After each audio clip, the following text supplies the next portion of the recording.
Mr. Colbert, thank you for attending this hearing and highlighting the plight of farm workers. The situation is indeed dire, and I know from my state of California, I heard about the case of Mr. Asuncion Valdivia, who came from Mexico for a better life and took a job that few Americans wanted to do. Every day in the hot summer months, he picked grapes for 10 hours straight in 105-degree temperatures, and then one day he fell ill. He fell ill and could not stand up, and G. Maria Vineyards, rather than calling the ambulance, told his son to drive Mr. Asuncion home. On the way home, Mr. Asuncion died of a heat stroke, and his son had to watch his father die of a preventable heat stroke at the age of 53. And in fact, this is only one of many stories like this. There have been 23 reported deaths since 2001, and those are only the reported deaths.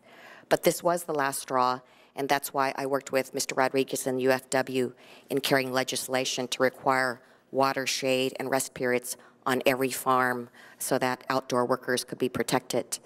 So I'm wondering, Mr. Colbert, did any of the farm workers that you picked with talk about working conditions having to do with heat, with water, shade, rest periods, any of those kinds of things? No, we didn't talk. Thank you very much for asking me the question, first of all. But no, we didn't really talk that much. I tried to engage them in conversation, but I don't speak Spanish very well. And they seemed very busy with the beans and with the corn. And I tried to get them to sing field songs and that sort of thing, and they didn't seem to have any. And so I never really found out about what their working conditions were like in terms of what medical was applied, what medical services were available to them, or what health care was available to them, or what kind of breaks were available to them. They seemed to be working the entire time. Did you experience any of these issues pertaining to heat? It was very hot. That's what's a yes. It was hotter than I like to be. And considering the conditions, why would any American worker want to work on jobs like this? I don't know if Americans would or would not want to work on jobs like this. I believe that Americans are tough. I agree with the congressman that Americans are tough and they do tough jobs. It's not a job I want to do, and not a lot of people took Mr. Rodriguez up on his offer. And it seems from the statistics that my researchers found that there is a lack of labor in parts of the United States.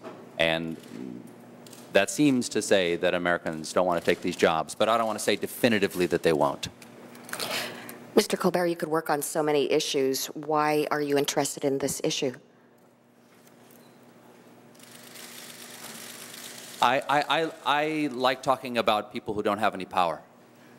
And this seems like one of the least powerful people in the United States are migrant workers who come and do our work, but don't have any rights as a result.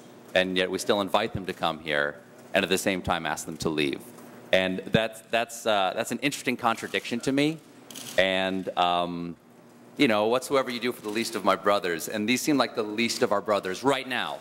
A lot of people are least brothers right now because the economy is so hard, and I don't want to take anyone's hardship away from them or diminish anything like that.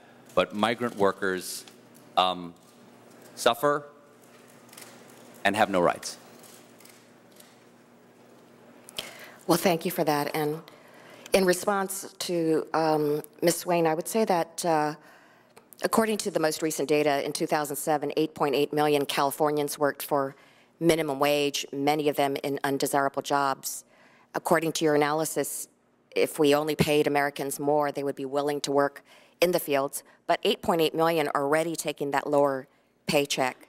We still don't see Americans flocking to work in the fields. And that, I think, says a lot.